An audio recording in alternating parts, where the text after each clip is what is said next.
Good afternoon to the Commission and Commissioners. Yes, I don't like the idea of having to look at the time before I greet somebody. In my language, it doesn't happen. Good morning, I'm sorry. Yes, Ms. Senzo. Thank you, Chair. For purposes of the record, just to state, we continue with the testimony of Minister Senzo Mchunu, which started on Tuesday afternoon, the 2nd of December. And because of our programming challenges, Mr. Mchunu was gracious enough to permit us to continue with the witness who was under subpoena for Wednesday, yesterday, and he is back today to complete his testimony.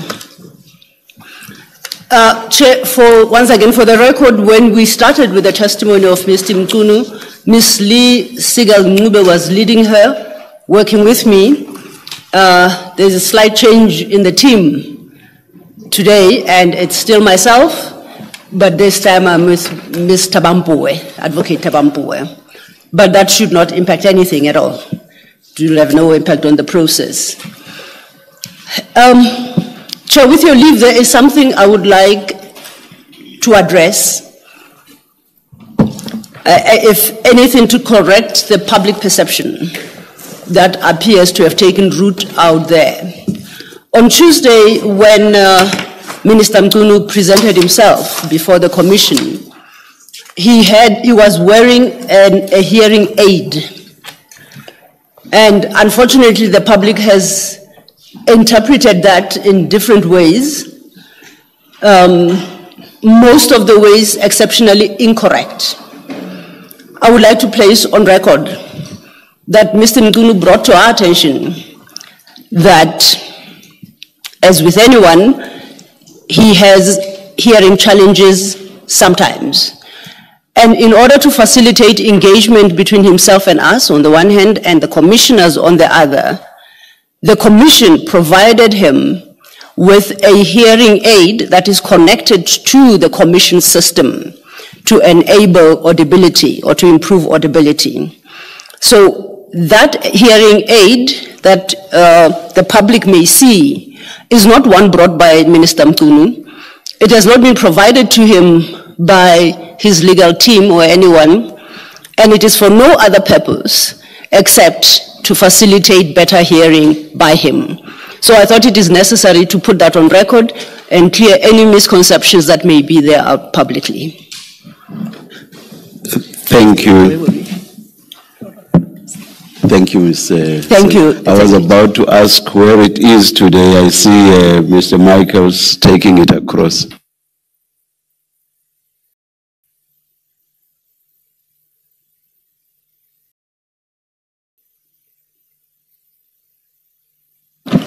You want me to say something? To test? Okay.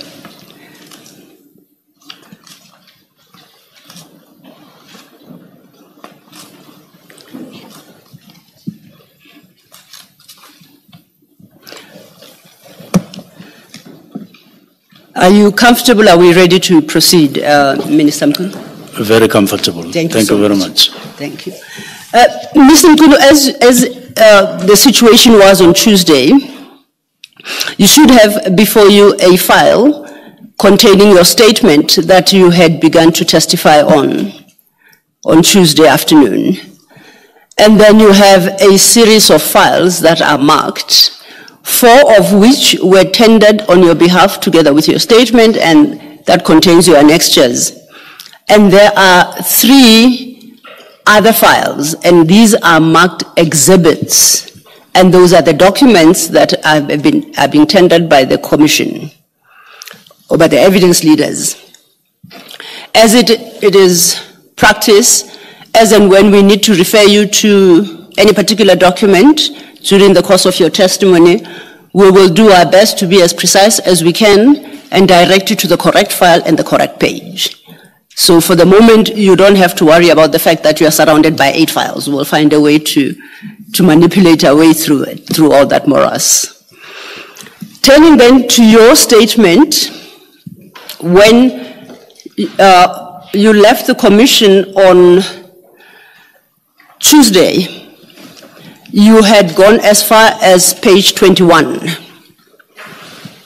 And as per agreement, on Tuesday, you will be given an opportunity to put across your version, but once again, as regards strictly the issues of the PKTT, and as stated on record, there shall be no engagement with you during that time until you have completed your version. And when I say engagement, it basically is to limit myself. I will not speak on behalf of the commissioners. The commissioners may, as it happened on Tuesday, ask clarification questions as and when it becomes necessary. Considering the time, and on my estimation, you should comfortably conclude that process in the next 1 hour, 30 minutes or so. And I just wanted to check with you whether that is comfortable. I'm not rushing you through the process, am I? I hope you're not. Okay. I trust we shall, and we'll attempt to do so. With those few words, then, I'd invite you to address the next topic of your statement, starting at page 22. Thank you very much. Sorry. Oh, sorry. Please go ahead. Thank you very much, Commissioners. Just before I proceed to page 22, I just want to go back a little bit to the comments that were made by Commissioner Khumalo, but very briefly, and the comments that were made by Commissioner Baloyi.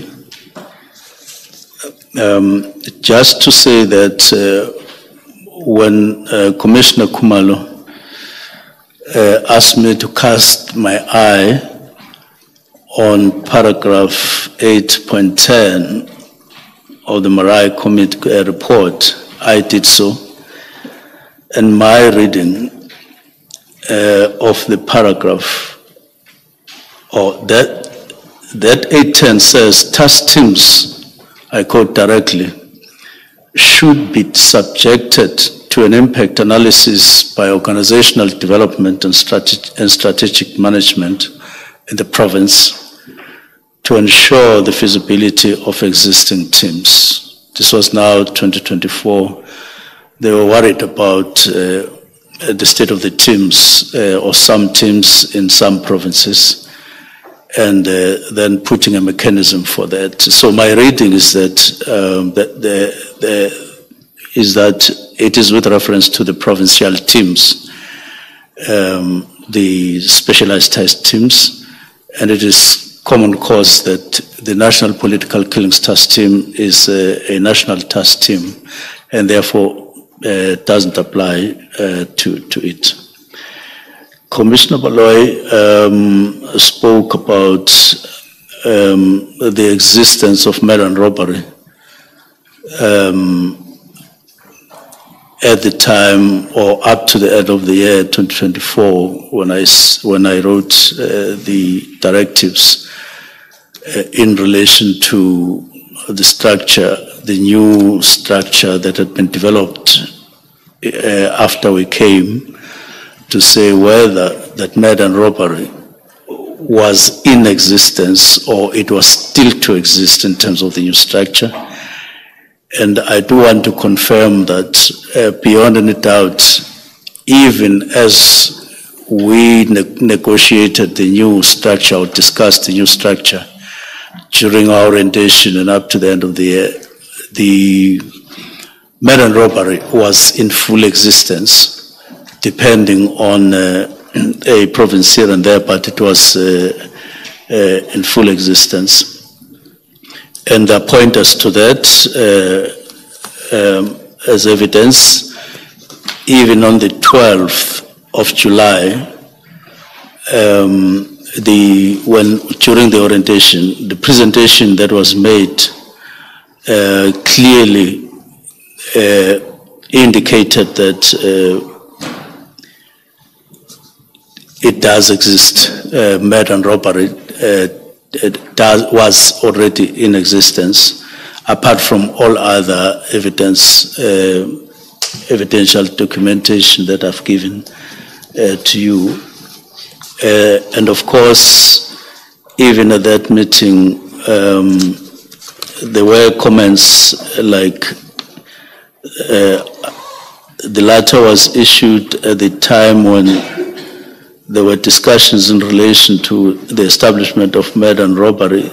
And in the past, there was a unit called Brixton Murder and Robbery Unit, which was dealing with the issues of murder and robbery, and it was doing very well. These were part of the discussions that ensued as we were holding our discussions. But this is an extract from the evidence given by Deputy Minister Matale at the ad hoc committee. It is on paragraph 58. But I do also have this document at my disposal, which is a 2020 structure at the beginning of the previous administration. I don't know whether commissioners have. It clearly, like the one that I was putting, it clearly indicates that the structure, the murder and robbery that we are talking about did exist in column 3 in this document as a section, as I was explaining, or murder and robbery, and then there are other sections below that. So these are part of the material evidence that show that there was indeed meant to be murder and robbery, and the department was making efforts throughout at officials level to build murder and robbery. That is why even in 2019, as in fact 2018, just 2 months or 3 months after the establishment of the NPKTT in September, they then commissioned a study, because there was this intention all the time to ensure that you build murder and robbery. Now, the last matter... Just a second, Minister. Yes. We've just been given... I was about to address that. We've also been given... documents. Documents documents relating to organizational structure, and another one also addressing organizational structure, but that one is dated 2025. To place on record, during the course of lunch, I take it that with the submission of these documents, the minister would like to have them included in the record. Yes. We will work with the attorneys to determine whether they are part of an existing annexure or how best to mark them for purposes of the record. And then we shall update the commissioner's files as necessary over the lunch period. Just a suggestion, perhaps they should go to the minister's annexures file. Yes. And then you can just give a letter if they relate to, for example, annexure 22. Indeed. Then you have a 22A and whatever else. We shall do so, but I guess we will have to satisfy ourselves that they are relevant to that particular annexure. Otherwise, we'll have to find out. Yes. Only if they are, yes. Definitely will do, Chair. Thank you. Thank you. Minister, I interrupted you. Thank you very much. The last preliminary issue, just before I get to page 22, is just to bring in yet another document on interministerial committees as of February this year, but reflecting the position as we started the new administration, that confirms that the interministerial task team or ministerial committee on on political killings doesn't form part of the list that we have on political killings. There are all others, but except that one. And it was on the basis of that understanding when I issued the letter of directives as of 31 December last year that that was the existing position at the time. I now want to proceed, therefore, to page 22. Sorry, Minister, before you do so, you've accepted my invitation and responded to it. It's the first preliminary point you addressed. Because our proceedings are transcribed, you are responding to a document that appears in file 2 of 5, your annexures on page 201. And it is paragraph 8.10 of the Murray report. Thank you. Thank you, Commissioner. Minister, the document you just referenced, just to confirm, is it one of the two that has been submitted, or is that yet another? It's yet another. It's yet another. We trust that will be provided with copies thereof, and we shall treat it in the same fashion as we do these two. Thank you. Now, page 22 addresses, which is the next topic, the role of the minister vis-a-vis the role of the National Commissioner. In discharging my ministerial responsibilities as police minister, I have at all times understood the constitutional and strategic framework governing policing, including my authority to determine national policy and to issue directives to the National Commissioner within the framework. And in this regard, I've also made my own personal efforts to intensify my understanding of the environment as appointed to police department. And I want to point out right at the beginning that we dispel the notion that the Minister of Police has no operational, although I put it inside italics, has no operational role whatsoever insofar as police are concerned. It will be remembered, it is solely for that reason that I make that statement.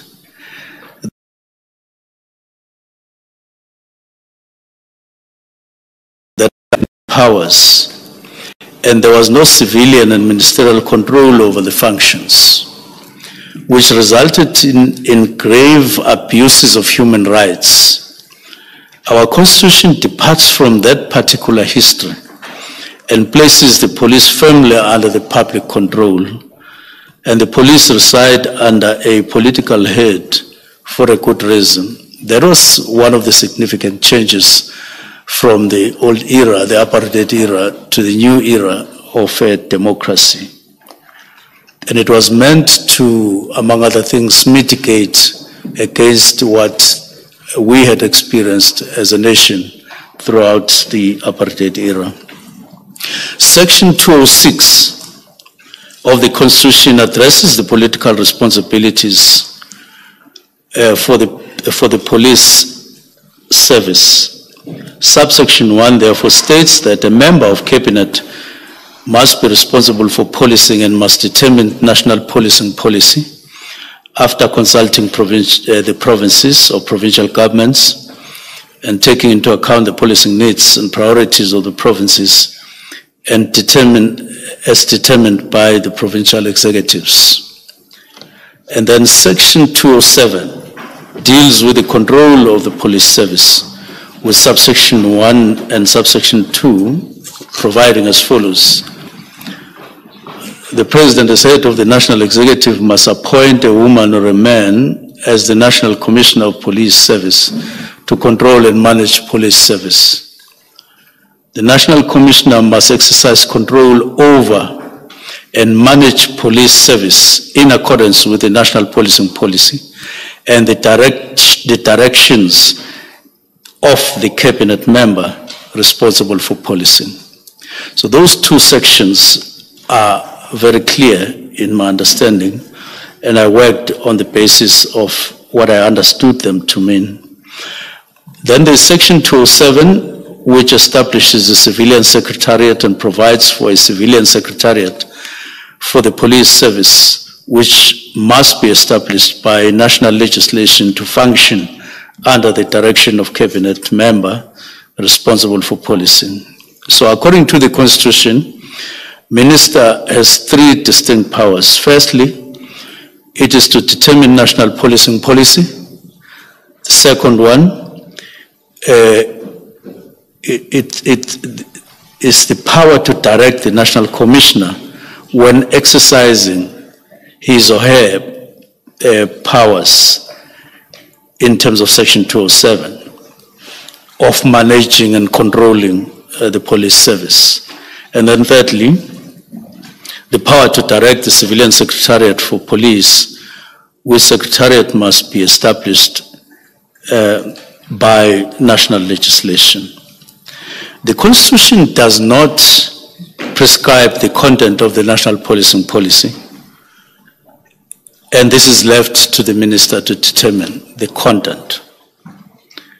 The policy must, however, take into account the policing needs and priorities of the province, and clearly the Constitution contemplates the all-encompassing policy that sets the framework for the operations of the police.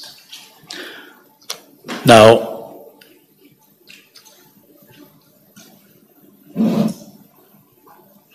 I just want to indicate that we developed the policing policy in the course of last year, completed it, signed it off, so it is in place.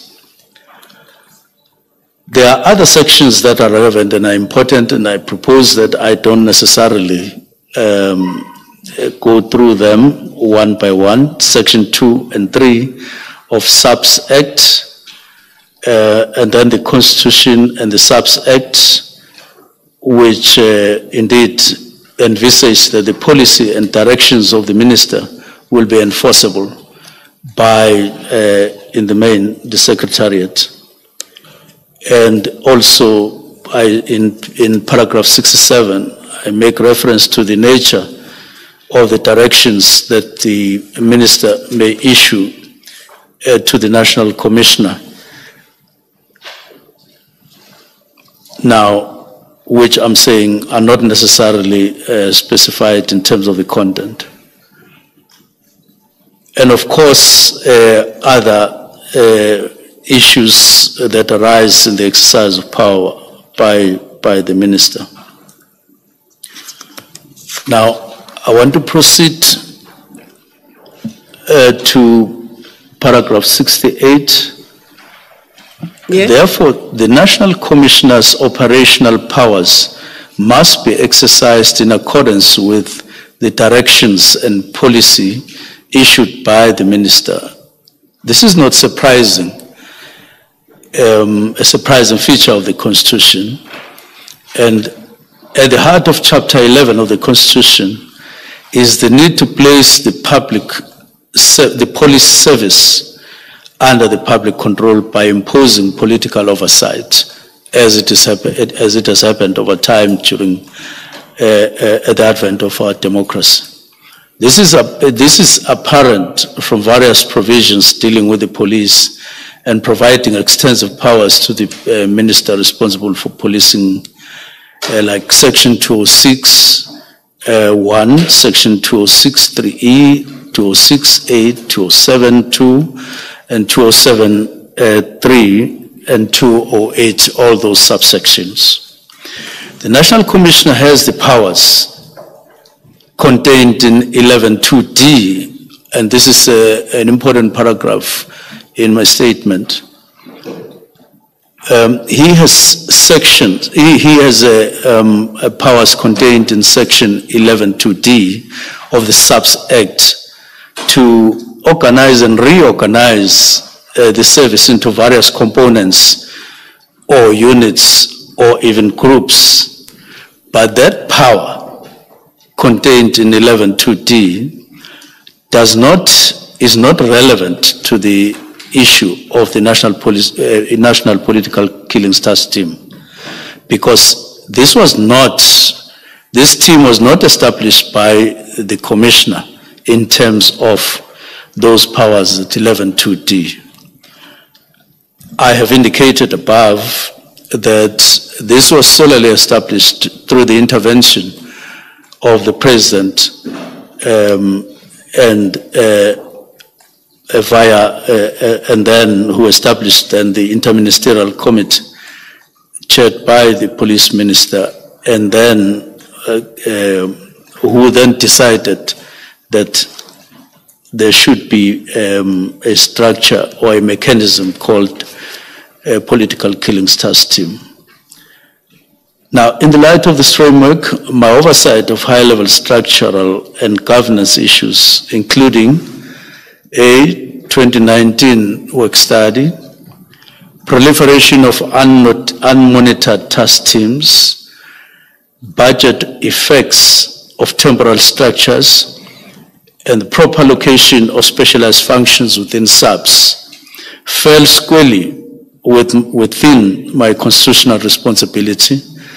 My directive of 31st December 2024 must be assessed with this constitutional and statutory framework.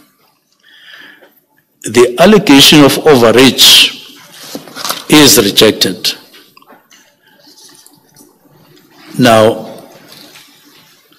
paragraph 71, during the latter half of 2024, so before I go to that,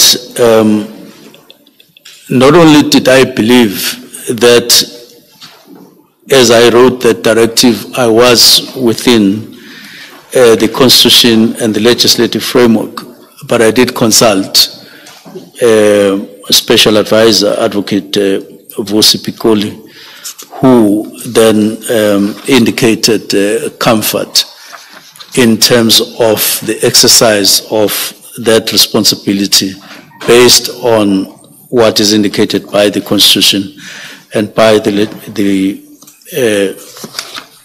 legislative framework. Sorry, can I just clarify this? The consultation with Advocate Piccoli, was it on the day or prior to the decision? It was on the day, but on the day, it was merely a culmination of what we had been discussing over time, where we were discussing the actual role of the minister in terms of the powers provided by the Constitution. It's something that we were doing on a regular basis in our meetings, and I did hold a number of meetings with Advocate Piccoli, not only on this subject, but on other relevant matters, especially taking advantage that I have a special advisor who happens to be an advocate, which was a coincidence that doesn't necessarily obtain with all other special advisors. Minister, if I may interject, I'm not sure whether you touched on the issue of Advocate Piccoli in passing only, or whether that's where you intend to be in your statement, because I would like to refer you to your next chapter, which you have headed Human Rights Concerns Emanating from the Public. I think the issues that you deal with under that heading are important in considering your eventual decision to disband. So I think we should take some time and you highlight aspects of that. For the record, Commissioners, the extensive engagement with the issue of consultation with Advocate Piccoli starts much later in your statement at 162, and when we get there, you will say more about it. Thank you. Thank you very much, Commissioners. During the latter half of 2024, this is just after we got appointed to the Ministry of Police, we began receiving a series of complaints and reports from civil society as one group, from whistleblowers, from SAPS members, from members of parliament, and from members of the public. These reports raise concerns about human rights abuses by members of the National Political Killings Task Team, among others. They raise concerns also around issues of governance, failures affecting various temporary and ad hoc task teams. And those included but not limited to the NPKTT. They were raising issues across SAPS, especially on task teams. They form part of broader pattern of structural issues within SAPS that required ministerial attention. The complaints from various complainants varied in content and in emphasis, but they shared common themes, namely unmonitored task team operations resulting in grave human rights abuses, as they alleged. Unclear reporting lines in terms of who do these task teams report, and allegations of overreach, duplication functions, and significant strain on SAPS resources. It was clear to me that most of these complaints arose from people who knew one or two things about police, or who felt a concern of one kind or the other around issues of policing in the country. Now, I need to add that they also included HR-related matters or complaints alleging some internal abuses within police, including within PKTT, and instances of criminality. Now, for the benefit of the Commission, I provided a list of some of the people, and I indicate, for instance, on 731 that one of the people who lodged a complaint was Lieutenant General Samson Shitlabana, whose complaints arose from his transfer from SAPS to the National Assembly, and there were some HR issues that arose there, and the issue was settled. We entertained it. I allocated Deputy Minister Matale to deal with the matter, and he dealt with it, and it got settled. And the National Commissioner was involved in the discussions throughout. And then there was General Tio, to whom I allocated Deputy Minister Bushielo, and the matter got finalized. And then there were other people. You'll be a bit patient with me as I try to indicate the status of each of the complaints. Major General D. Mutley, who was component head of crime intelligence. Now, he made several calls. Ultimately, I met him, just myself, and he then outlined his complaints. And at the end of the session, I asked him, which was not a long meeting, I asked him, what do you want me to do with what you are saying? He said, I'm not expecting anything from you. I'm just reporting my matter is in court, and I want to settle it myself, independent of you, in court. And that's where we left his matters. And then there was Brigadier Hlungwane, who was in charge of the secret account. His argument was that after all processes internally, he was indicating that he is on appeal to the minister. And then there was also General Khan, and I must say that that matter is still pending. And then there was an issue of General Khan, whose matter I got through a National Commissioner and Head of Crime Intelligence. That matter ended up in court with a challenge from General Khan, challenging expeditious handling of his matters, and he won the case, and there was an internal disciplinary hearing which cleared him as well. And that's how the matter was handled. And then there was also General Vuma, whose matter is still pending on suspension for several years now, and Mpumalanga Provincial Commissioner Lieutenant General Manamela, whose matter is still pending. And then other names to be submitted to the commissioners for confidentiality. I have here commissioners in this envelope. Other people who contacted us, and some of them we had a discussion on with the deputy ministers somewhere towards the end of November to say, what do we do with all these complaints? But many of them, or most of them, I met them alone at their request for strict confidentiality, because they emphasized throughout our conversations. So they would call and they will ask for a meeting directly or via other people. And then I would meet them, and they would emphasize that the matters that they are relating to me are highly confidential and highly sensitive. And then they would relate them to me. I did that throughout the course to the end of the year.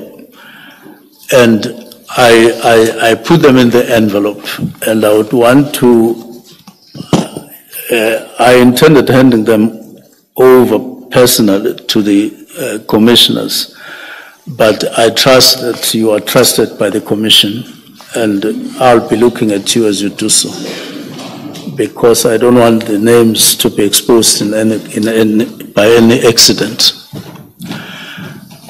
I am making a personal appeal to the commission to afford them an opportunity to meet them. There are 8 of them, and it won't take 8 days. It will take less than 8 days to hear them out. And it's important from where I sit to receive or to afford them the opportunity to do so. So that is part one of the complaints that we received. Then there were also complaints. Minister, my apologies if I may interject. From a procedural perspective only, this is important for me to understand at the stage where now we engage the minister on his testimony, not having had sight of what's contained in the envelope, because it's strictly for the chair's eyes at the moment. I would like to know whether the minister is tendering the contents of that envelope in support of this particular heading, because if he is, then I would not have had opportunity to consider its contents, or whether he is just submitting those names for the commissioners to consider how to treat the persons whose names are contained in the envelope, and that whatever it is they say is unnecessary for purposes of our engagement as far as this chapter is concerned. Not having seen them, I don't want to stray way beyond the minister's statement as it currently stands, so I would like some guidance on how to treat the information that is in the envelope. And Minister, I'm not suggesting that I have sight of the contents. I just want to know how I deal with the contents of that envelope. Thank you.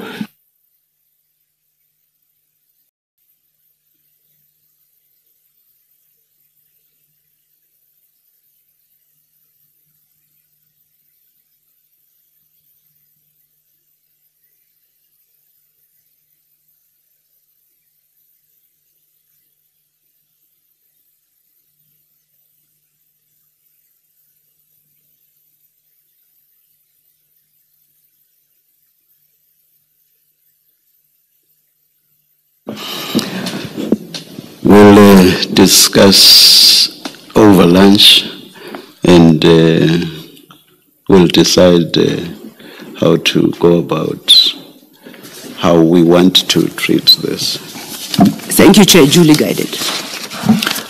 Thank you. Just one more additional information. I did provide their numbers because I ended up just recording, because sometimes they would phone you in the car and I would take the name and surname and then number. But quite a number of them, if not all of them, would have made submissions to or an application to the Commission to appear. So there may be correspondence with the Commission already from them. Thank you very much. Thank you, Minister. Noted. The next person who also lodged complaints formally by writing emails to us was Meriti Haas, who is an academic and a long-standing observer of policing oversight in KwaZulu-Natal and elsewhere. And she did send correspondence to me and to Parliament Portfolio Committee on policing from time to time, complaining about various issues. Among the issues that she raised was systemic governance weaknesses experienced or observed by her in policing, including task team operating in parallel and sometimes outside sub-formal command, oversight and budget structures. Her concerns outlined the issues later identified independently in the Marai report and SAP's internal governance discussions. Some of these complaints were quite serious when you read them, and at some point I did have a discussion with National Commissioner around these matters. I'm just indicating that she was one of the people who made submissions. And then there was another person called Patricia Morgan Mashale, who also sent a number of complaints on an ongoing basis, I think from July, shortly after we got appointed, sending a lot of material to us on a regular basis. And at some point, I requested assistance to understand exactly her standing and what her role is and so on. But even after IGI, that is Inspector General of Intelligence, had indicated some aspects around her, I continued to receive and I continued to read, but I never actually sat down to deal with the matters that she was raising. I never sat down with her, nor did I have any discussion with her on telephone. I just received and looked and read what she was saying. And then the third and the last issue of these complaints arises from a Forte case that is alleged to be in violation of human rights. This was reported in media before I arrived, as I perused matters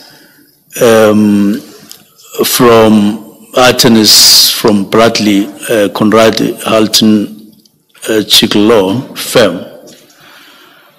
And some of these articles were carried by Daily Maverick, and we set out and indicate what they were all about, and I proposed that I don't go through everything there, but those matters are clearly identified. It is now public knowledge, I'm now on page 35, that Ms. Becker has since requested to give evidence before the Madlanga Commission about what she alleges as abuse and violation of her rights perpetuated by members of the NPKTT during her arrest. In her statement before the Commission, Ms. Berger has detailed the extent of the abuse as she alleges she endured during her arrest, and Ms. Berger explains the abuse she experienced in Part B of her statement, paragraph 31 to 79, which I attached as SM16. So it bears mention that some of these complaints referred to in this statement were also discussed with the National Commissioner, as I indicated.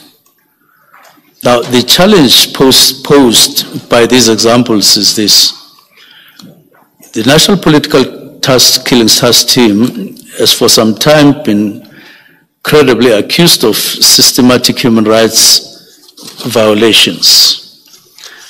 And I must indicate that it's quite concerning to hear stories here and there of members of PKTT or National Political Killings Task Team wearing balaclavas when they do some of the operations that you wouldn't expect them to do so, even though I'm not specific on the matters, but I'm merely indicating what complainants have raised in their complaints, the ones that are listed there. A culture that is not in consonant, in my view, with democracy and what is expected of police, and it's quite concerning. Hence my inclusion of this matter here. So my view is, and still is, it is possible for police, whether in units, whether in teams, to perform their duties successfully without having to violate any human rights.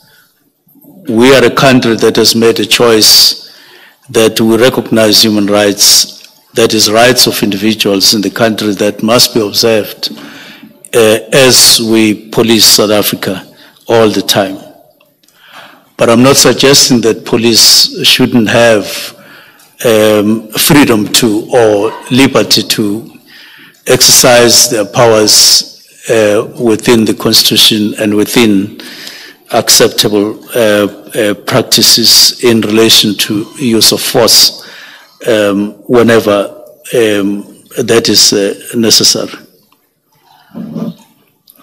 Now, I go further to say that I do have an understanding that there are arguments out there that it's preferable to keep the National Political Killings Task Team because of its unique focus and ability to combat organized crime. And I want to state it that that's a wrong argument, because the National Political Killings Task Team was not designed to combat organized crime in general, but they were established and designed to focus on political killings, which, in other words, killings which are politically related.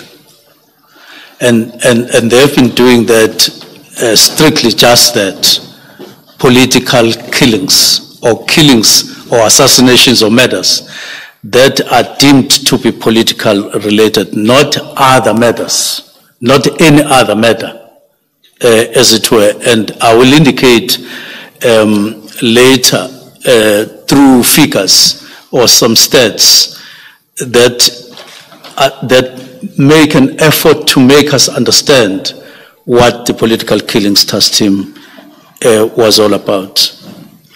But I don't think that it is fair to devote substantial resources to one category of killings in the country, which is politically related killings and not any other killing.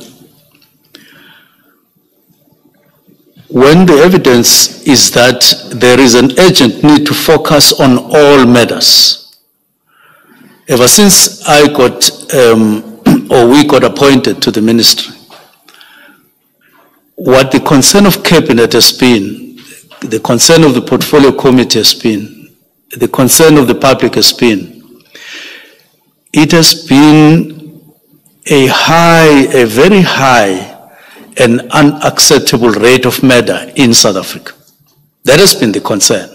That has been drummed into our heads all the time, and we believe in that the rate of murders alone, not just crime, but murders in particular, is very high, unacceptably so.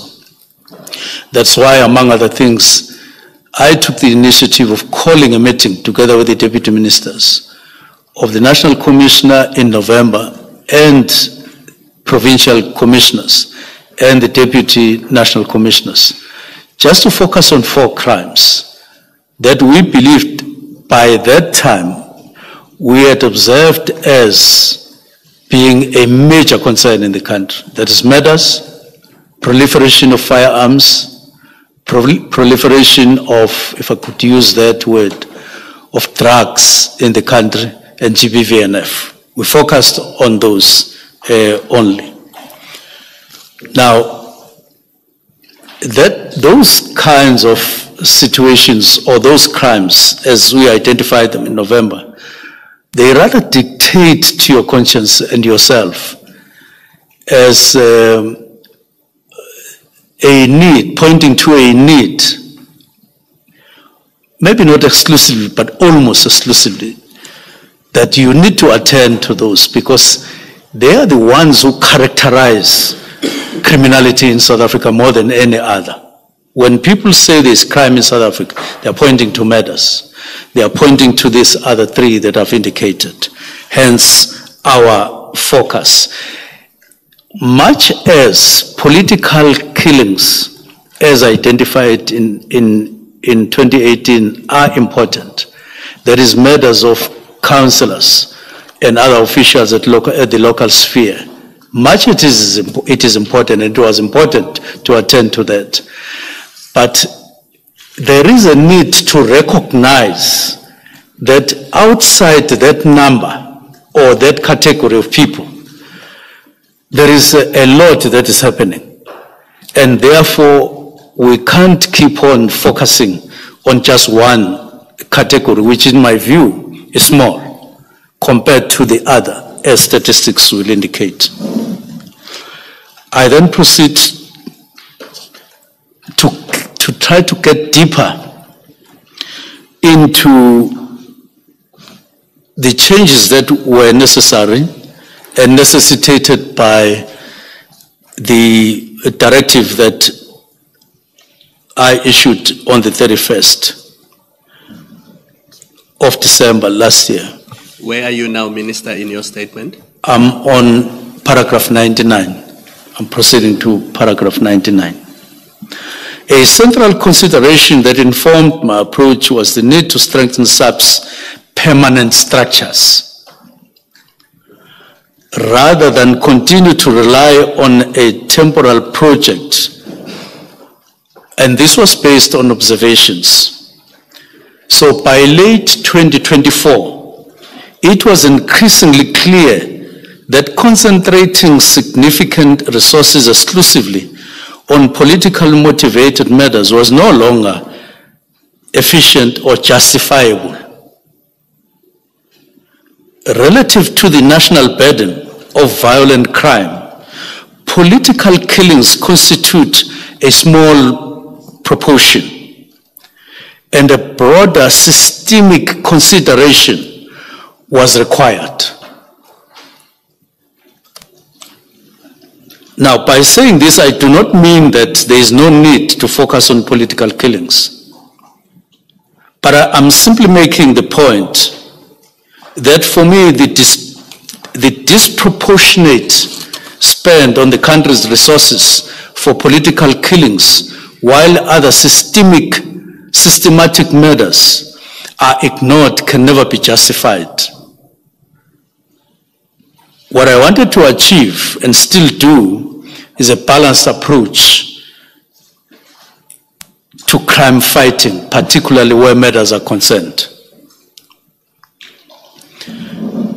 If I could pause and just indicate three things about the landscape of matters in South Africa. One, it is to that, according to the Global Initiative, in the report they issued last year in April, they identify 4 categories of assassinations or murders in the country, that is in South Africa. One, it is organized crime that takes the largest portion of lives in the country.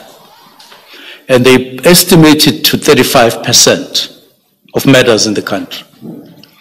This is followed by assassinations or murders within the taxi or around the taxi industry, which is estimated around 34%, which is a percent lower than the organized crime. And then this is followed by the third category, which is political killings, estimated at 24%. And the last one is personal killings, which is estimated at 7%. Now, if you put aside the Global Initiative and look at your own stats in South Africa of murders, they definitely fall within those four categories, by and large, which means that the highest category of murders in the country are those flowing from organized crime, whether it is extortion, whether it is in any other form, followed by taxi industry-driven or matters associated with the taxi industry, and political killings in the third category. This is the first point that I want to make in terms of the landscape. The second point I want to make is that there are 4 provinces that constitute about 83% of murders in the country. 4 provinces. It is Gauteng, where we are. It is KwaZulu-Natal. It is the Eastern Cape and the Western Cape. Those 4 provinces combined constitute continuously 83% of murders in the whole country. Now, so when they say South Africa has a high murder rate, unacceptably high murder rate, in fact, in terms of figures, we are talking about murders that occur in these 4 provinces. I'm not saying that it excludes the other provinces, but I'm just saying up to 83% just in the 4 provinces, all combined. Now, I now want to indicate in figures, I'm not sure whether I did ask that these figures, because it's for the benefit of the public to clarify these points as clearly as possible. I don't know whether I did that. If I did, I would request that these statistics be displayed as I go through them. Minister, I think that the request had not made it through to us, but that shouldn't be a challenge. We will be able to project from your statement as we have it. Just so I understand, you have statistics appearing at page 38. Yes. And spilling over into 39. Firstly, under which paragraph, which statistics would you like to have projected? I will just take the... 101, paragraph 101? Yes. 101 or 102? 101. 101 first and then 102. And then I would request that I also take that graph on page 40. Okay, we shall do so.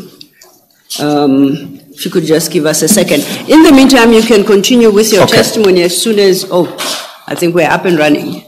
Okay. To just give it a second. Where's your...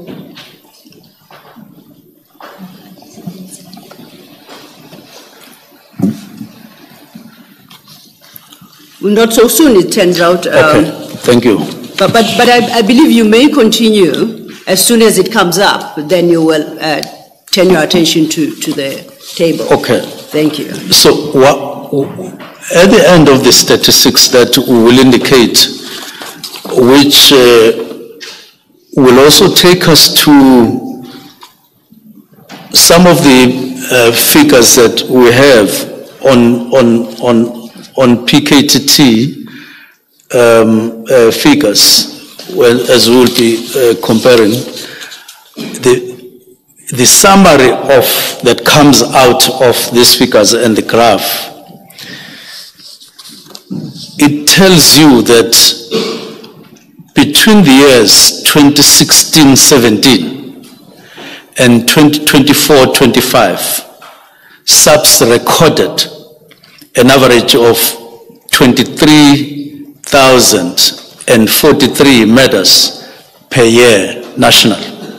23,043 national. And then you go to KZN alone, the average there annually is 5,314. Now, this against the backdrop of the National Political Killings Task Team murders with an average of 18 political murders per year over years 2015 up to 2024.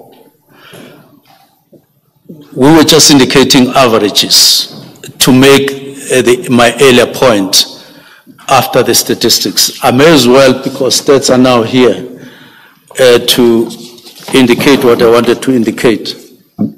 So in one, you will see that from 2011 to 2015, we deliberately went back there to show that in those 4 years, political murders were 11. This was before the establishment of PKTT. And then there are other categories like politically related cases and political related cases and so on, the total. But I want to jump to 2018 in the interest of time, the year of establishing, or the year in which PKTT was established. There were 14 murders. And then 2019, 15 murders, 2020, 15 murders, 17, 27, 11, and by 2024, you were talking about 7 murders, because the graph went down in 2023 of politically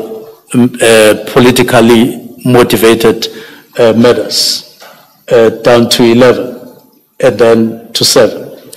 Now, 102. Now, 102 indicates just in KZN, flowing from those figures above, to indicate that in those years, not political matters, murders in KZN. You are talking about between 2011 and 2012, 2012, and then 2015 to 2016, you are talking about 18,396. Now, you compare, as I say, with the figure above, which indicates politically motivated murders, 11 and 18,000, in other words. Now, I'm not even taking those of the country, which is 85,000 at that time. But let's go to 2018, because that 18,000 is a combination of years, but I'm now taking 1 year. 2018, in KZN, there were 4,382 murders. Just to continue referring to the stats. In that year, in 2018, you had 14 that were political, that were identified as political. Just 14. But these are lives, of course, and I shouldn't even add just. It's 14 lives that were. But outside politically motivated, you had 4,014, 2018. Now 2019-20, it's 4,859. And there were 15 murders in 2019. 2020, there were again 15 murders, political, in terms of politically motivated. But in the same year, in KZN, you had 4,859.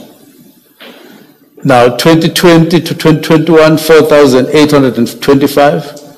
2021, so the whole figure goes like that. But this side, by then, the combined, in the country, combined figure is 27,494. Now, let's go to the graph, which is on page 40. Now, that is the graph that indicates murders in the, over time in the country. So the top line is murders in the country as a whole. The next line, murders in KZN over time. And the red line is politically motivated murders. So just the same as I've been saying, 2016-17 is 32 against 40,000 and 4,018 against that 19,000. And then you go 20 in 2017-18 against 4,382. And then 14 against 4,395. And then in 2019-20, 15,000 against 4,000. 2020-21, 15,000 against 4,825. And then 2021-2022, 17 against 6,000, which was even rising. And then in 2023 is 27, the highest. And then 2023-24, it started dropping to 11, and then down to 7. Now, we then say there, in summary, the figures demonstrate that politically related matters constitute a very small proportion of the national murder burden, and even the provincial murder rate in KZN, where PKTT or NPKTT operates. Now, this supported my view that focusing significant resources exclusively on political killings through ad hoc temporal task teams was no longer sustainable, and that the expertise developed within the National Political Killings Task Team should be mainstreamed into permanent murder and robbery unit, which has political killings in its approval mandate as indicated on Tuesday, backed by our structure. Now, by way of further illustration, it is to be noted that SAPS releases quarterly crime stats, but for the for murders in particular, there is no breakdown on or categorization of the motives of the murder. Indeed, I would argue that motive is of secondary significance. What is important to note, and in terms of our mandate, is to reduce murders, is to deal with murders, whether of business people or from the religious community or from whatever category, that is secondary. What is primary?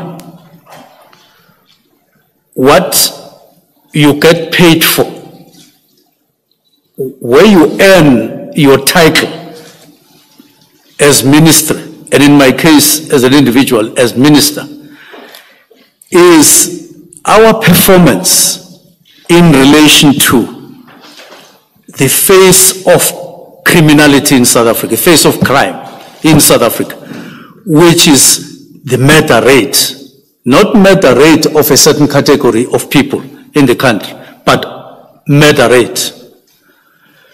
And people in South Africa would say, we are making an impact, we are working, not when we reduce just one category, but across. And this is in line with the Constitution of the Republic, because it doesn't distinguish which category, whose murder is important than which one. Now against this, which we had to really ask the question internally in our consciences,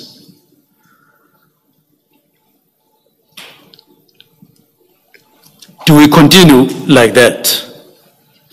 So it was also my general understanding that in reality, as I indicated before, task teams are created to solve defined problems and not to operate indefinitely. And I've repeatedly indicated this matter. Now, ultimately, I was of the view that NPKTT's work should be wound down or wind up, and members should then be absorbed into one of the permanent structures. And in this case, it is murder and robbery under serious and violent crimes, which flows from the work study, which flows from the understanding of SAPs themselves, and the work that they had done over years, and so on. Now, when I then indicated in the directive that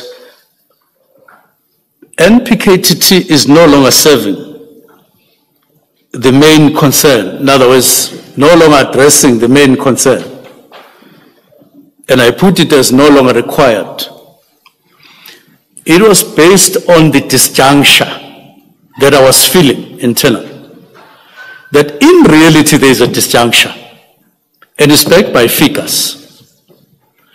If you don't interrupt what is happening, you are actually saying this disjuncture must continue when you have power to exercise in the form of a directive to highlight the importance and the urgency to deal with this particular matter, hence the directive.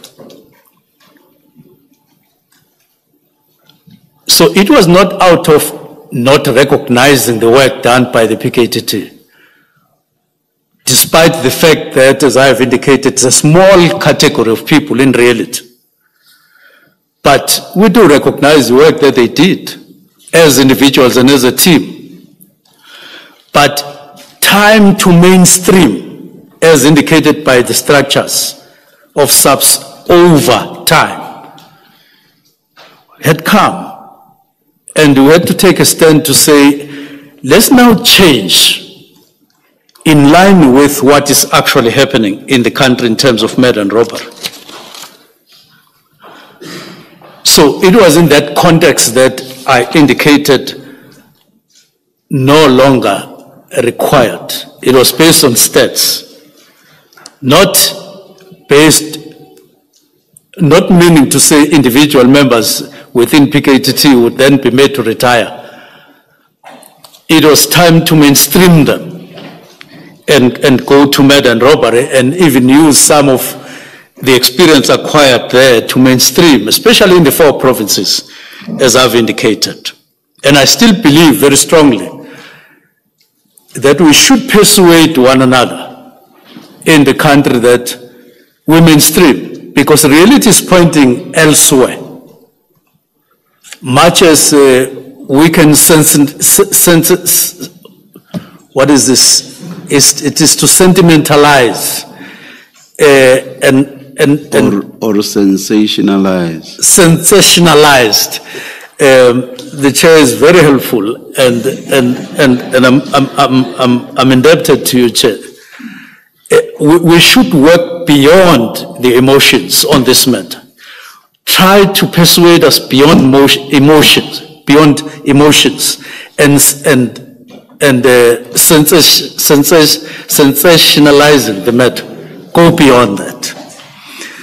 Now, as I said there, I said to myself, do I play into those emotions, or I face reality? And where is this going to put me personally if I deal with this matter? Because I would be seen to be swimming against the general sentiment. There, I'm sure I'm getting it correctly. I would be seen to be swimming against the sentiment, general sentiment. But I said to myself, I don't believe that I was appointed for sentiment. I believe that I was appointed for honesty and for reality, as I see it in the portfolio, and then lead accordingly. So ultimately, then, we wrote in the way, in the manner that we wrote. So I've dealt with everything on page 41. Yes, I confirm. Is it we or I, Minister? When you say we wrote in the manner that we wrote? I'm a humble person, Commissioner. I must say I, because I was really alone. So that I don't, the word we, I normally use because I'm with deputy ministers, but it is important to indicate that I didn't consult them in writing. But I have a hangover of we, but I was alone in this. Minister, before you proceed, Chair, I see it's about 1 o'clock. However, if we turn a page to 43, just, I think, a few aspects for the Minister to wrap up this sub-topic. And I would request perhaps a minute or two for that purpose, and we then may break before he deals with the question of resource and budgetary considerations. Thank you, Chair. Thank you very much. I will deal with paragraph 112, just for its relevance, because it talks about the former request. It talks about requests. I beg your pardon, let me start with 111. There is a difference between the request for extensions leading up to 2022 and the request for financial approval in the absence of a concurrent request for an extension post-2022. For an example, the request for approval and request for funding for the period 2018-7-1 to 2020 December 31 and the period 2019 September to 2020 March 31. And there is a vast difference between the two, between these requests. The former category, the old ones, the request for extension, they are specific and detailed in their purpose, background, operational approach, composition relating to the task team in question, and estimated expenditure is reflected. On the other hand, the latter, that is beyond 2022, they were done without a concurrent request for extension submitted in the same function. They were simply requests for financial authority. There's a difference. You would read pages and pages in the older ones before you come to the finance part or the funding part. But post-2022, almost the second page, it's a request for funding. So those extensions got reduced to just a request for finance. And these differences are discernible. But I'm a resident of KZN. And I'm conversant with matters there, political and otherwise. And even without the benefit of any study or figures, the general conversation in KZN by the end of 2024 was that political killings are down. They were no longer part of the conversation as they were in 2018 and a couple of years after that, and general consensus that you would find in the normal course of conversations will tell you so, without any studies and without any figures. So 113 says mere approvals for funding are to be distinguished from formal extensions of the National Political Killings Task Team, and there is to date no work study contemplating that the National Political Killings Task Team should be transformed into a permanent structure intended to operate indefinitely. What there is instead, there is a proposal over years that you now must integrate, you now must allow National Political Killings Task Team to be absorbed by murder and robbery under serious and violent crimes. This is what we are saying in those paragraphs. But we are also highlighting sensitivity in terms of allocating resources within policing, that it's a matter of concern and it's very important. So I go to paragraph 115. So following the work study, the intention was always that the NPKTT functions would be reabsorbed into permanent structures. Let me make this point. It may have been conveyed and received as disbandment and consumed as such, but the intention is similar to that one of 115, absorbed into these permanent structures as demonstrated in terms of what SAPS were saying in various memos over time. It was to absorb, it was to integrate, it was to do just that. But the term disband came in, of course, in the conversations right from 2019. It was not introduced by me alone. It was there in 2024 before I arrived. And as such, it got to be part of the conversation. Now, so that's why I'm saying then in those paragraphs preceding where I am, we're getting to the belly or this real substance that went into the processing of the letter of disbandment. But I proceed to the resources and budgetary considerations, and I'm not going to be detailed there because it's there. I've spoken about it, except to say that allocation of resources, I consider it to be Minister, policy making. Oh, Minister, I had understood Ms. Sillo to say that you should stop just before starting with resources and budgetary considerations.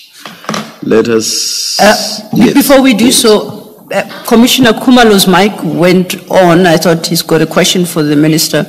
Oh, all right. Otherwise, happy to. Thank you, Chair. Let us adjourn and resume at